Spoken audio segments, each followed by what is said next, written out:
नमो नमः। ज्ञान वैविध्य चैनल पर आप सभी का स्वागत है। शास्त्रीय द्वितीय वर्ष का पाठ्यक्रम चल रहा है, जिसमें साहित्य दर्पण नामक ग्रंथ आपका चल रहा है। साहित्य दर्पण में जो पंचसंधियां हैं, उन पंचसंधियों में संधियों के अंगों के बारे में वर्णन चल रहा है। पंचसंधि में मुख्य संधि के 12 अंग पढ़ चुके, प्रतिमुख संधि के 13 अंग पढ़ चुके।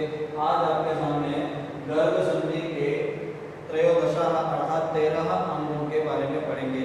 13 अंगों के पहले नाम जान लीजिए। 13 अंग हैं अभूताहरण, मार्गः, रूपम, उदाहरणम,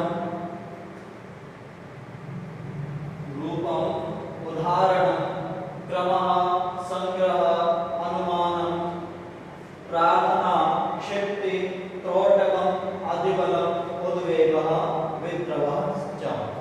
तो ये आपके यहाँ पर जो आपके संधि गर्भ संधि के अंगों के बारे में है। 13 अंग आपके बताए गए हैं, यहाँ 13 अंग आपको लिखे गए हैं। अब इन 13 अंगों के बारे में विस्तृत उदाहरण, लक्षण और उदाहरण के द्वारा यहाँ पर समझाया गया है, तो उसे भी आप समझ लीजिए। तो सबसे पहले यहाँ पर कहा कि अभूताहरण का बताया, उसके लिए बताया तत्र व्याजाश्रयम वाक्यम अभूताहरणम मतम। अभूताहरण आपको बताया कपट युक्त वचन जहाँ पर विन्यास किया जाए उसे कहते हैं अभूताहरण।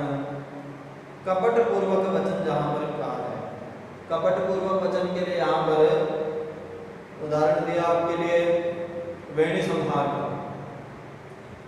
भट्टनारायण लिखित वेणी संहार नाटक है, जिसमें कि वेणी संहार अर्थात द्रौपदी की चोटी को कूदना, ऐसा उस नाटक के नाम का अभिप्राय है।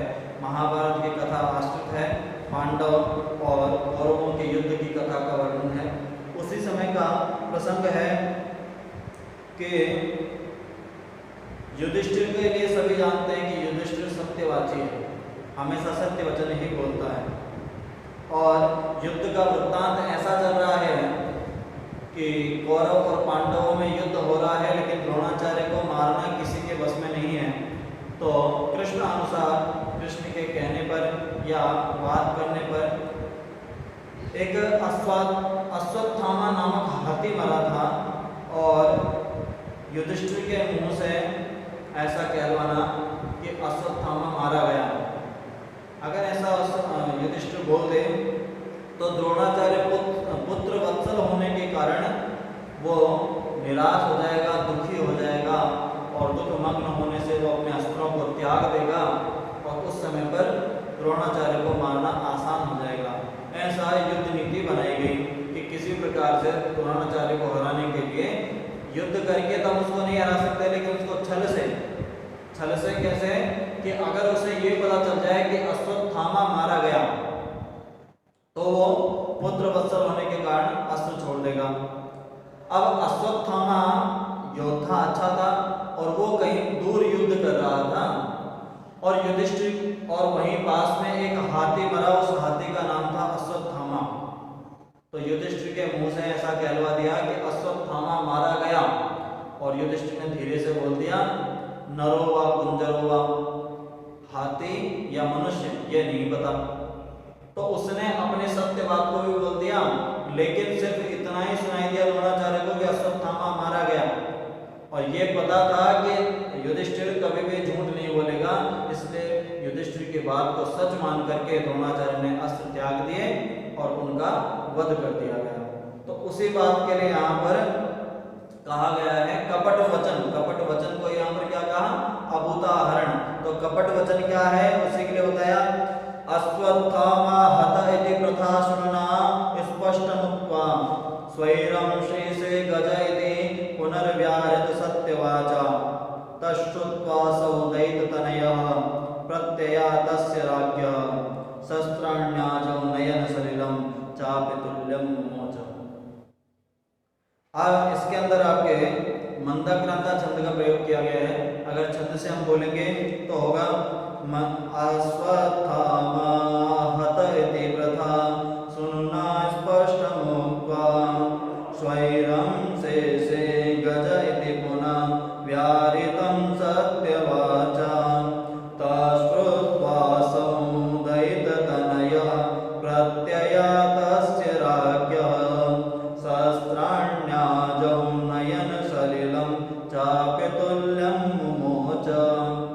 देखिए इसमें क्या है, अश्वत्थामा हत इति प्रथा सुन्ना स्पष्ट मुक्त्वा, अश्वत्थामा मारा गया ऐसा प्रथा सुन्ना, प्रथा का पुत्र अर्थात कुंती के पुत्र ने स्पष्ट मुक्त्वा, स्पष्ट अर्थात स्पष्ट रूप से कहा, स्वैरम शेषे, और स्वर को कम करते हुए उन्होंने कहा, शेषे गज इति पुनर्व्याहृत सत्यवाचा, और स्वैरे शेषे, और बाकी की जो बात थी उसको धीरे से बोले, अश्वत्थामा मारा गया गज इति, ऐसा धीरे से बोला कि जो गज है वो मारा गया, ये धीरे से बोला।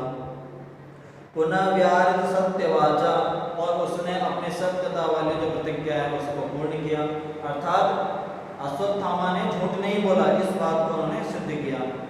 लेकिन अब तत्सुपासो दैत्यतनयः, उस बात को सुनकर के जो दैत्यतनय है द्रोणाचार्य, जो पुत्र वत्सल है, प्रत्यादस्य राज्ञा, वो उस राजा की बात को जानता था कि राजा कभी भी झूठ नहीं बोलता, इस बात को जान करके शस्त्राण्याजौ नयन सलिलम, अपने शस्त्रों को छोड़ करके नयन सलिल आंसुओं से भरी आंखों से चापतुल्यम मोचा, और अश्वत्थामा उन आंसुओं से भरे आंसू जो है वो शस्त्रों को छोड़ करके अश्वत्थामा की मृत्यु का समाचार सुन करके विलाप करने लगे।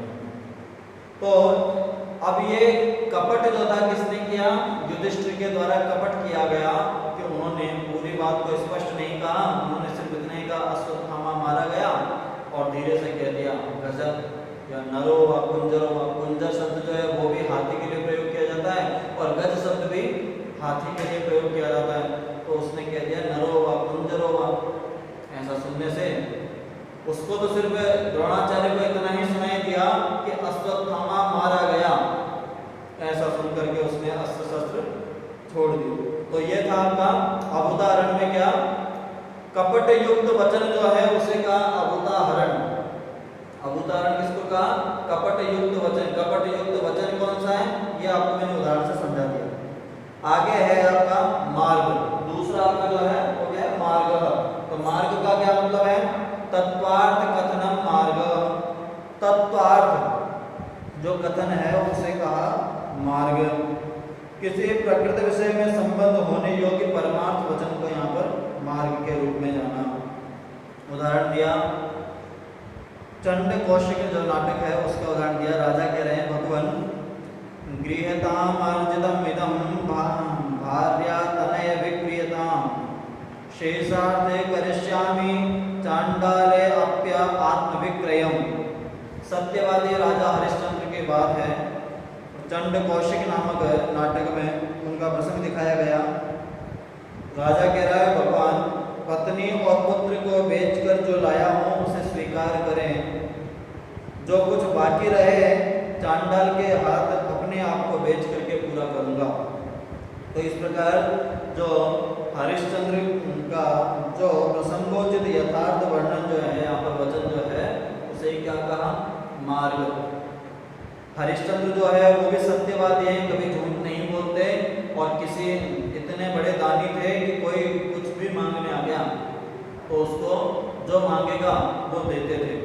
तो इसी प्रकार से कोई उनके पास मांगने गया, धन दौलत या कुछ मांगा, तो जब उनके पास देने को नहीं था तो उन्होंने अपने पुत्र और पत्नी को बेच दिया और वो पैसा ला करके उनको दे दिया और कहा कि अगर आपको और भी कम लगता है तो मैं अपने आप को भी चांडाल को बेच दूंगा और अपने आप को भी बेच करके आपको ला करके वो धन दे दूंगा।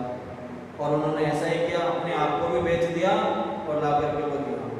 तो जो उनका जो यथार्थ वचन जो है उसे यहाँ पर क्या कहा, मार्ग का नाम दिया।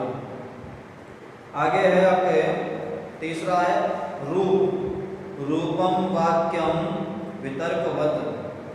तो यहाँ पर रूप को वितर्क पूर्वक जो वचन है उसे यहाँ पर कहा रूप। उदाहरण दिया रत्नावली का। देखिए कई सारे नाटकों के नाम आपको याद है, इसके उदाहरणों से याद हो जाएंगे। वेणी संहार नाटक किसका है, भट्ट नारायण का। रत्नावली नाटिका किसकी है, श्रीहर्ष की। और अभिज्ञान शाकुंतलम नाटक किसका है, प्रकार से कई नाटकों का वर्णन आपके यहाँ इस काव्य में ही आता है। इसलिए इस ग्रंथ में नाटकों के जो नाम आते हैं आप अलग से एक इंडेक्स बना लें और उसमें नाटकों के नाम और उनके लेखकों के नाम लिखते चलें, क्योंकि ये आपके पूछे जाएंगे कि 5 नाटकों के नाम लिखिए या नाटककारों के नाम लिखिए, तो वहाँ आपको इनकी आवश्यकता पड़ सकती है। तो यहाँ पर प्रसंग आया मनः प्रकृत्यैव चलम दुर्लक्ष्यं च तथापि मे कामेने तत्कथं विद्धं समं सैव श्रीनिमुखैः। मन को स्वभावतः चंचल हुआ करता है, जिससे इसे निशाना बनाना असंभव है, किंतु तब भी काम ने एक ही साथ अपने सभी बाणों से मेरा मन कैसे विद्ध कर दिया कुछ समझ नहीं आता। उदयन जो है वो वितर्क पूर्वक वचन कर रहा है, उसी को यहाँ पर रूप के रूप में जाना। क्या कह रहा है वो कि मन तो स्वभाव से ही चंचल होता है, मनः प्रकृत्यैव चलः, और दूसरा कहा दुर्लक्ष्यं च तथापि में, फिर भी जिसे इसे निशाना बनाना असंभव है। जो चंचल चीज है उसे निशाना बनाना असंभव है, किंतु तब भी कामदेव के द्वारा एक ही साथ अपने सभी बाणों से मेरा मन कैसे विद्ध कर दिया, विद्ध अर्थात भेद दिया, ये मैं नहीं जानता, समझ नहीं आता। तो ये इस प्रकार का वितर्क पूर्वक जो वचन है उसे यहाँ पर क्या कहा, रूप। चौथा है आपका उदाहरण। उदाहरण के लिए कहा उदाहरणम उत्कर्ष युक्त वचनम। उत्कर्ष युक्त वचन जो है उसे कहा उदाहरण। स्विषय या पर विषय, खुद का उत्कर्ष या किसी दूसरे का उत्कर्ष के रूप में जो वचन कहा जाए उसे यहाँ पर कहा उत्कर्ष के रूप में जानना चाहिए। उत्कर्ष है ना अपनी प्रशंसा या अपने बारे में कोई बखान करना या किसी दूसरे के बारे में बताना, उसे यहाँ उत्कर्ष के रूप में जाना। देखिए यहाँ पर उदाहरण दिया है अश्वत्थामा नाम अंके, वेणी संहार में अश्वत्थामा नामक जो तृतीय अंक है उसी का उदाहरण दिया है। पूर्व में जो अभी आपको अश्वत्थामा की कथा बताई उसके बाद में अश्वत्थामा के पिता द्रोणाचार्य को छल से मारा गया, ये बात अश्वत्थामा को पता चल गई और अब अश्वत्थामा जो है क्रोधाग्नि में आ गया, उसको क्रोध आ गया और वो क्या बोल रहा है उन सब के लिए, वो बात यहाँ पर प्रस्तुत की है। वो उत्कर्ष वचन में की है। उत्कर्ष मतलब अपने आत्म सम्मान के प्रति की है या अपने बारे में बखान के लिए की है, उस बात को कह रहे हैं। यो यः शस्त्रं विवर्ते स्वभज गुरुमतः पांडवीनां चमूनां, यो यः पांचाल गोत्रे शिशुरधिक अवया गर्भशय्यां गतो वा, यो यत्तत्स कर्म साक्षी चरति मैरणे, यश्च प्रतीपः क्रोधान्धस्य तस्य स्वयमिह जगतांत कस्यांतकोहम। देखिए यहाँ पर जो छंद की बात की गई इसमें आपके स्त्रगधरा छंद है, जो कि अगर आप अभिज्ञान शाकुंतलम के मंगलाचरण को पढ़ेंगे तो उसमें आता है, जिसमें 21 वर्ण होते हैं, वही यहाँ पर है। अगर आप छंद से पढ़ेंगे तो होगा यो यः शस्त्रं विभर्ति स्वभुज गुरुमदा पांडवीनां चमूनां, यो यः पांचाल गोत्रे शिशुरधिकवया गर्भशय्यां गतो वा, यो यस्तत्कर्म साक्षी चरति मैरणे, यश्च प्रतीपः तस्य स्वयं मिह इह जगतां कंतकांतकोहम। तो यहाँ पर इसमें क्या कहा, इसका 2 श्लोकों में यहाँ पर एक श्लोक के बारे में बताया गया उत्कर्ष में कि उदाहरण में देखिए इसके पांडव सेना के जो वीर अपने बाहुबल के अभिमान से चूर हैं, पांडवीनाम चमुना जो अपने स्वभुज गुरुमदः अपने भुज बल से अहंकार से जो युक्त हैं वो पांडव सेना, यो यह शस्त्रम विभर्ति शस्त्र लिए खड़े हैं जो यो यह पांचाल गोत्रे, जो पांचाल गोत्र के हैं, जो बड़े छोटे और आगे जन्म लेने वाले राजकुमार हैं। शिशुरधिक अवया गर्भ संयाम गतोवा, जो गर्भ में हैं। यो तत् कर्म साक्षी, जो उस कर्म के साक्षी हैं। चरतिमय रणे यच्च यच्च प्रतिभा, जो मेरे पिता को युद्ध में मारे गए उस कर्म के जो साक्षी हैं। और जो शत्रु पक्ष में समर्थ हो रहे हैं, उन का ही क्यों काल का भी प्राण लेने में मैं अश्वत्थामा अब आ ही पहुंचा हूं। तो बता रहे हैं कि इनका ही नहीं, उस काल के भी प्राणों को हरने का बल मैं रखता हूं, ऐसा अश्वत्थामा यहाँ आ ही पहुंचा है। इस प्रकार का वचन विन्यास अश्वत्थामा यहाँ पर कर रहा है। तो एक प्रकार से इसमें क्या है, वो अपनी क्रोधाग्नि को इसमें समर्थ करवा रहा है कि जो लोग, जिन लोगों जो घमंड में चूर है, वो शत्रु सेना, पांडव सेना, और जो पांचाल वंश में जो जन्मे हैं या जन्मेंगे, जो जन्म ले चुके हैं या जो गर्भ में हैं वो, और जो इस कर्म के साक्षी हैं, मेरे शत्रु दल के जो नायक हैं, जो योद्धा हैं, वो सबके सब सामने मेरे जो खड़े हैं, मैं काल के भी प्राण लेने में समक्ष हूं। तो अब मैं आ पहुंचा हूं इन सबको मारने के लिए।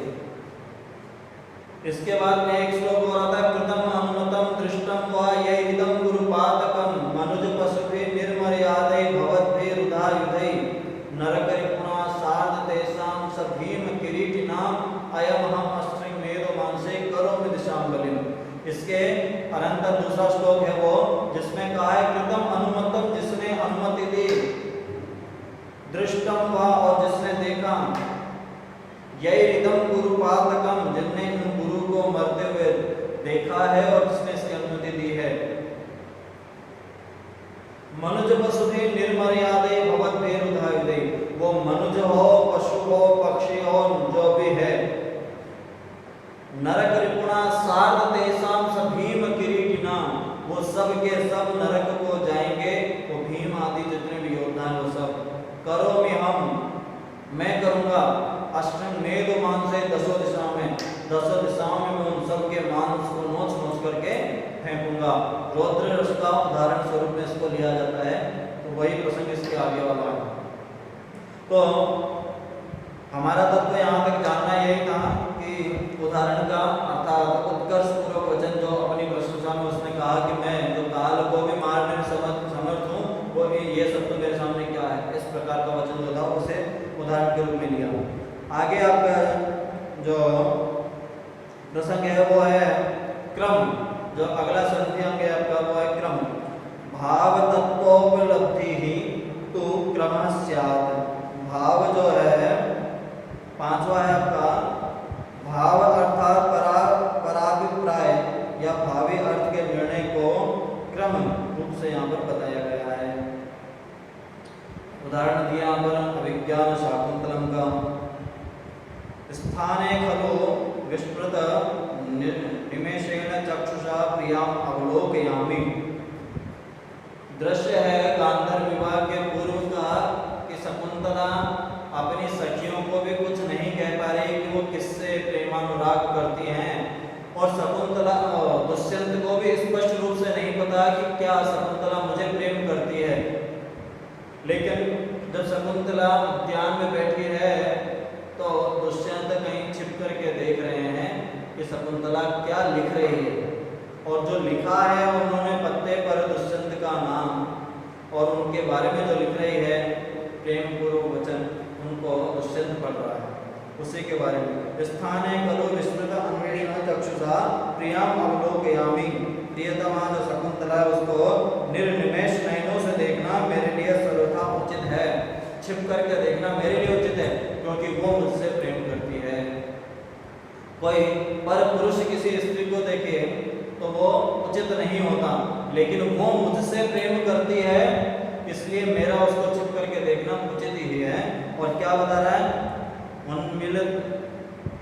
उन्मितैक भ्रू लतमानमस्याः पदानि रचयन्त्याः पुलकान्तिं मयि अनुरागम कोपलेन। पद रचना में चिंता मग्न जो है मेरी प्रिया का जो मुख है, जिसकी शोभा एक भुआएं जो चढ़ी हुई है, चिंता कर सके क्या लिखूं, पद रचना कैसी करूं,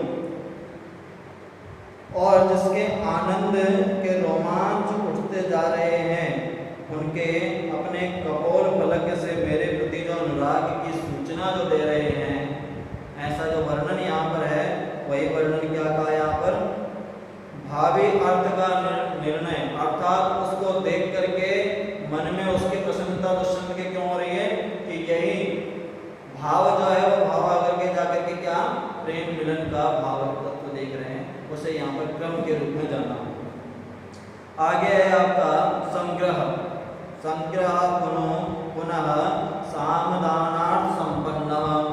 संग्रह को क्या कहा, सामदान आदि अर्थ अभिलाषा में देना। आपका कोई अबले जो फल था, उस फल की इच्छा में किसी को दान आदि देना, उस अर्थ में। रत्नावली का प्रसंग है, राजा अपने मित्र विदूषक को पारितोषिक दे रहा है, कुछ उपहार दे रहा है, उसने कोई अच्छा काम किया, राजा का कोई कार्य किया, इसलिए उसको उपहार दे रहा है। उसका उनका साधु वयस्य इदम ते पारितोषिकम इति कटकम ददाति। साधु वयस्य अर्थात मित्र तुमने ठीक किया, इदम ते ये तुम्हारा पारितोषिक, ये तुम्हारा उपहार है, ऐसा करके अपना जो सोने का कंगन था वो निकाल करके उसको दे दिया। तो आगे आपका है संग्रह के बाद में आपका है अनुमान। अनुमान के लिए यहाँ पर बताया, जानकी राघव नाटक का वर्णन किया अनुमान के लिए। लिंगाद हो अनुमानता, साधन विशेष के आधार पर साध्य विशेष के ज्ञान को यहाँ पर जाना इसके अनुमान के नाम से। जैसे कि राम का है वर्णन, राम ने कहा लीला गतिरपि तरंगयतो धरित्रीं लोकनैः नर्मयतो जगतां शिरांसि तस्यानुमापयति कांचन कांति गौरवकायस्य सूर्यतनयस्तव दृष्टतां च। अब ये वर्णन कर रहे हैं राम परशुराम का। परशुराम की यह विलासपूर्ण चाल, लीला गतिरपि तरंगयतो धरित्री, जो परशुराम की ऐसी चाल जिससे कि धरती भी कांप उठे। नर्मयतो, जो लोक के जो राजा हैं वो सब नर्मयतो जगताम शिरान से, जो सबके सिरों को झुका दे, ऐसा। और परशुराम के दिव्य देह को देख करके मानो ऐसा लगता हो कि सोने की कांति जिसके सामने फीकी लगे। तस्यानुमायते कांचन कांति गौरव, जिसके सामने कांचन अर्थात सोने की कांति भी फीकी लगे। सूर्य तनय, लेकिन इन सबसे यही सूचित होता है कि ये तो स्वयं सूर्य पुत्र है, या सर्वथा अपदृष्ट महामानव है। या तो ये सूर्य का पुत्र है या फिर कोई महामानव के रूप में ये है। तो इस प्रकार का जो धीर धरत्री कंपन या जगत शिरोमन, इन दोनों साधन से सूर्य तनयत्व और अदृष्टता रूप से साध्य द्वय का ज्ञान होने का यहाँ पर अनुमान रूप से जाना। अगला है आपका प्रार्थना। प्रार्थना के लिए कहा रति हर्षोत्सवानां तो प्रार्थना भवेत्। रति हर्षोत्सवानां, रति आदि के विषय में कहा परस्पर प्रेम मिलन या प्रहर्ष तथा प्रमोदजनक पदार्थ की याचना करना। किसी नायक के द्वारा किसी नायिका से प्रेम की याचना करना जो है उसे यहाँ पर क्या कहा, प्रार्थना। जैसे कि उदाहरण दिया प्रिय सागरिके, राजा उदयन जो है वो सागरिका को कह रहा है। प्रिय सागरिके सीतांशु मुखमुत्पले तव दृशौ पद्मानुकारौ करो रंभास्तंभ निभम तरो युगलम बाहु मृणालोपमौ इति आह्लाद कराखिलांगी रसभांगी रसभा निशंक निशंक मालिंगमा अंगानी तुमनंग ताप विदुरो एहि एहि निर्वापया। ये ऐसा प्रसंग प्रस्तुत कर रहा है। इसके अंदर जो आपके सादुल विक्रीडतम छंद है उसका प्रयोग किया गया है, उसका आप अनुवाचन भी कर सकते हैं। सीतांशो मुखमुत्फुल्ले तव दृशो पद्मानुगारो करो राम्भास्तम्भनिभं तरोरुयुगलं बाहुमृणालोपमं यतिह्लादकराखिलाङ्गिरसभां निशङ्कमालिङ्गमा अंगानि तुमनंगताप विदुरान् एहि निर्वापया। अब यहाँ पर वो अपने प्रेम आलाप में जो उदयन है वो रत्नावली सागरिका के लिए कह रहा है कि शीतांशो मुखमुत्फुल्ले तव दृशो। वो कह रहा है कि तेरे जो अंग प्रत्यंग जो आह्लाद के ही जनक है, तेरा मुख चंद्रमा समान है, तेरे नयन नील कमल हैं, तेरे हाथ पद्म अर्थात कमल के जैसे हैं, तेरे उरु युगल कदली स्तंभ जैसे हैं, और तेरी भुजाएं मृणालोक कोमल हैं, और काम पीड़ित मेरा यह शरीर तेरे बिना कितना संतप्त है। तो आजा और अपने आलिंगन से मुझे शांति प्रदान कर दे, ऐसी याचना कर रहा है उदय। किससे? सागरिका से। ऐसे आलिंगन करने के लिए याचना कर रहा है, जिससे कि मुझे जो प्रेम रूपी तप्त में हूँ उससे संतुष्टि मिले, ऐसी प्रार्थना कर रहा है। तो इसे यहाँ पर कहा प्रेमालाप करना, प्रेम के प्रति याचना करना, उसे यहाँ पर कहा प्रार्थना। आगे का क्षिप्ति रहस्यार्थस्य तो उद्भेदः क्षिप्ति स्यात्।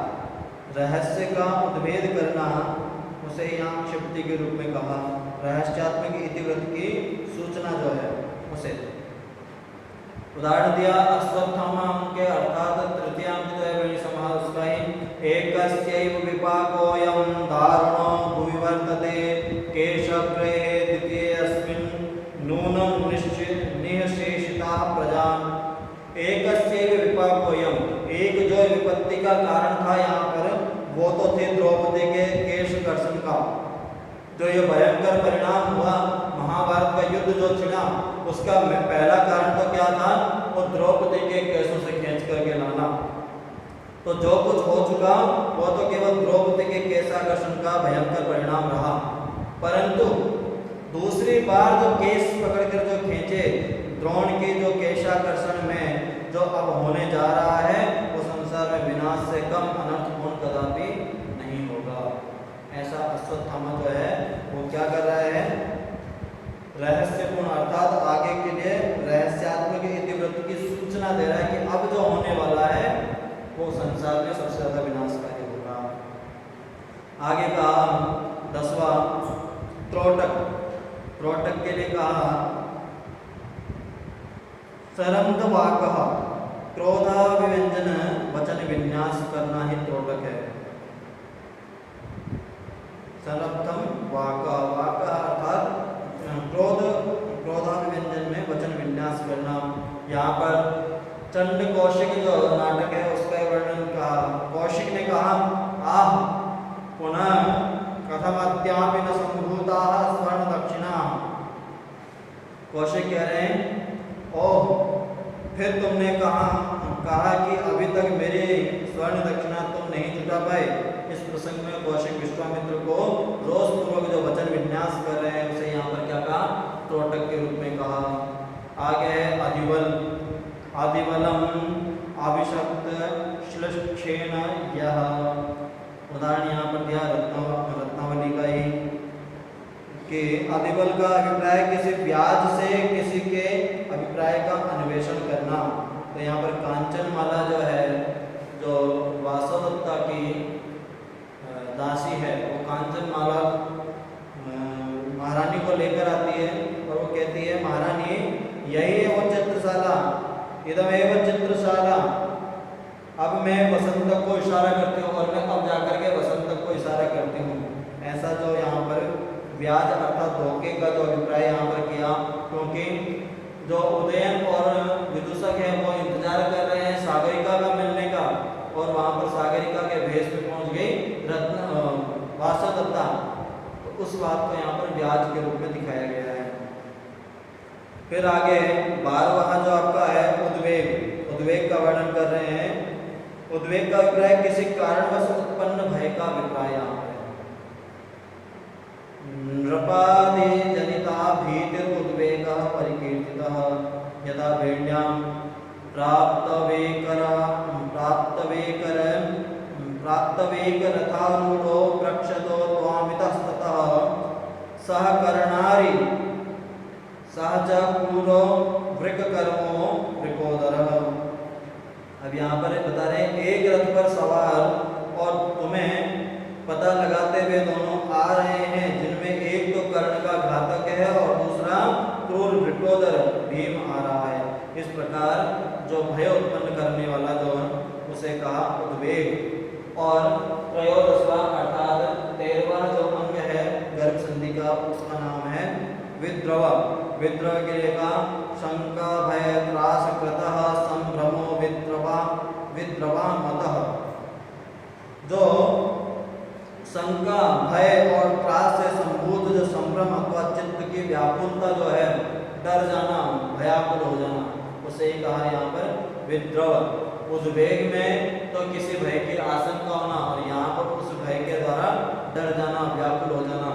तो उदाहरण यहाँ पर दिया कालांतक करालास्य क्रोधाद्भूतम दशाननम विलोक्य वानरानिके संभ्रम को अप्यजायत। जैसे ही वानर सेना ने दशानन को देखा, देख करके सबके सब घबरा गए कि ये क्या पुरुष है, और कुछ तो देख करके वहां से भाग गए और कुछ डर गए। प्रलयकालीन यमराज के मुख के समान विकराल मुख वाले और क्रोध से कंपित शरीर वाले रावण को देख करके वानर सेना में अनिर्वचनीय घबराहट उत्पन्न हो जाना जो है वो यहाँ पर विद्रव के रूप में जाना गया। तो ये था आपका वानर सेना में शंका त्रास कृत संभ्रम से विद्रव। तो गर्भ संधि के अंग 13 अंग आपको बताए। अभूताहरणम मार्गः रूपम उदाहरणम क्रमः संग्रह अनुमानम प्रार्थना क्षिप्ति तोटकम अधिबलम उद्वेगः विद्रवः इति। ये आपके 13 अंग बताए हैं। अब आपके विमर्श संधि आगे आएगी, जिस विमर्श संधि के भी 13 अंग आपको आगे के भाग में पढ़ाए जाएंगे। आज के लिए इतना ही, धन्यवाद।